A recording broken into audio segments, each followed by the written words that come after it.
అదే RTV app వార్తల్ని క్షణాల్లో చదివే అవకాశం ఉంటుంది. ఒక న్యూస్ పేపర్, ఒక టెలివిజన్ ఛానల్ మీ చేతుల్లో ఎప్పుడూ ఉంటాయి. రాష్ట్రీయ ఉపాధ్యాయ పండిత పరిషత్ రాష్ట్ర అధ్యక్షులు జగదీష్ ఈరోజు భాషా పండితుల ఆత్మీయ సమ్మేళనం ఖమ్మం జిల్లాలో చాలా అంగరంగ వైభవంగా తెలుగు, హిందీ భాషా పండితులందరూ కూడా పాల్గొని చాలా ఆనందపడ్డారు. ఎందుకంటే గత 2 దశాబ్దాలు 20 సంవత్సరాల కళ ఈరోజు భాషా పండితుల కళగానే మిగిలిపోయింది. ఈరోజు ఈ యొక్క ప్రభుత్వం, కాంగ్రెస్ ప్రభుత్వం, రేవంత్ గారి ప్రభుత్వం మా యొక్క భాషా పండితుల కళను నెరవేర్చినందుకు ప్రభుత్వానికి కూడా ప్రత్యేక ధన్యవాదాలు తెలియజేస్తున్నాం. ఎందుకంటే ఎన్నో ఏళ్లుగా వివక్షకు గురవుతున్నాం. హై స్కూల్లో, ఉన్నత పాఠశాలలో మిగతా పోస్టులన్నీ కూడా అప్గ్రేడ్ చేయబడ్డాయి. తెలుగు, హిందీ తప్ప ఇంగ్లీష్, మ్యాథ్స్, సైన్స్, సోషల్ అన్నీ కూడా స్కూల్ అసిస్టెంట్ పోస్టులే. కేవలం భాషా పండితులను మాత్రమే గ్రేడ్ 2గా బోధిస్తూ వెట్టి చాకిరి గురి చేయడం వల్ల మేము ఎన్నో ఏండ్ల నుంచి ప్రభుత్వాన్ని వివిధ రూపాల్లో సహాయ నిరాకరణ ఉద్యమం, పోస్టు కార్డు ఉద్యమం, అన్ని ఉద్యమాలు చేసి మేలుకొల్పి యాదాద్రి నుండి హైదరాబాద్ వరకు కూడా పాదయాత్ర చేసినాం. అన్ని ప్రభుత్వాలు మీకు చేస్తాము, మీది నిజమైన కోరిక అని ఇచ్చిన జీవోల్లో కూడా కొంతమంది ఏమైందంటే, కొంతమంది ఎస్జిటి మిత్రులు కోర్టులో కేసు వేయడం వల్ల అది ఏమైపోయింది, ఆగిపోయింది, స్టే రావడం జరిగింది. మళ్ళీ దానిపై కేవలం రాష్ట్రీయ ఉపాధ్యాయ పండిత పరిషతే ఈరోజు భాషా పండితుల సంఘంలో ఆన్ డ్యూటీ ఉందంటే కేవలం రాష్ట్రీయ ఉపాధ్యాయ పండిత పరిషత్ సంఘానికి.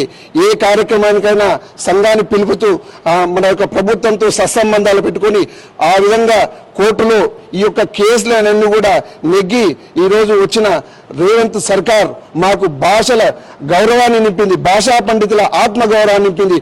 కారణం ఏమంటే, ఒక 4 దశాబ్దాలుగా ఉన్నటువంటి సమస్య 20 దశాబ్దాలుగా మా సంఘ నేతృత్వంలో పోరాటం చేసి సాధించడం. దీనికి కారణమైనటువంటి రాష్ట్ర ప్రభుత్వం, మరి రాష్ట్ర ప్రభుత్వానికి అధినేత అయినటువంటి గౌరవ ముఖ్యమంత్రి కల్వకుర్తి ముద్దుబిడ్డ మా ఎమ్మెల్యే రేవంత్ రెడ్డి గారికి, అంతేకాకుండా ఈ జిల్లా నుంచి మరి ఉప ముఖ్యమంత్రిగా నేతృత్వం వహిస్తున్నటువంటి బట్టి విక్రమార్క గారికి, ఈ రకంగా మంత్రులందరికీ కూడా మా సంఘ పక్షాన కృతజ్ఞతలు తెలియజేస్తున్నాం. కారణం ఏంటంటే, ఈ ఖమ్మం జిల్లా నుంచి మాకు మా సంఘ పరిస్థితుల్లో కానీ, సమస్య పరిష్కారంలో కానీ ఎల్లవేళలా ఆర్థిక సహకారం కావచ్చు, అంగబలం కావచ్చు, ఆర్థిక బలం కావచ్చు, తోడుగా నిలుస్తూ మాకు అండగా నిలబడింది. కాబట్టి రాష్ట్ర శాఖ పక్షాన ఖమ్మం జిల్లాకి ప్రత్యేక అభినందనలు తెలియజేస్తూ ఇదే పోరాట పటిమ ఇదే విధంగా ముందుకు సాగాలని కోరుకుంటూ సమస్య ఈరోజు మేము ఇవాళ పదోన్నతులు పొందిన సంతోషంలో ఉన్నాము. అందరికీ కూడా పదోన్నతులు లభించాయి. కానీ ఈరోజు మేము ఖమ్మం జిల్లాలో జరుపుకుంటున్నాము ఈ విషయాన్ని. అయితే మేము 2019లో జీవో రిలీజ్ అయింది. అయినా కానీ మాకు అక్కడ పోస్టులన్నీ కూడా అప్గ్రేడ్ చేశారు, కానీ మమ్మల్ని మాత్రం అప్గ్రేడ్ చేయలేదు. అప్పటి నుంచి కూడా విపరీతంగా మేము పోరాటాలు చేశాము.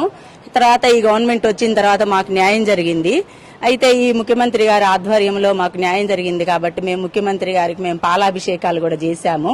అమ్మవారి బోనాల ఫంక్షన్ కూడా చేశాము. మేము ఆషాఢ మాసం ఫస్ట్ వారం మేము అన్ని కార్యక్రమాల్లో పాల్గొంటూ ఉన్నాము. మాకు ఇంకా కూడా మాకు జిల్లాలో కూడా చాలా ఆర్థిక సహకారం కూడా అందిస్తున్నారు. అందరు సభ్యులు కూడా మాకు డిఓ గారు కానీ అందరూ కూడా సహాయ సహకారాలు అందిస్తున్నారు. ఈ రోజు మేము ఇంత మంచిగా పదోన్నతులు పొందామంటే ముఖ్యమంత్రి గారి చొరవ వల్ల మేము పదోన్నతులు పొందగలిగాము. మరిన్ని వీడియోస్ కోసం ఛానల్ ని సబ్స్క్రైబ్ చేయండి. లేటెస్ట్ అప్డేట్స్ కోసం వాట్సాప్ ఛానల్ ని ఫాలో చేయండి. అండ్ లింక్ డిస్క్రిప్షన్ లో ఉంది.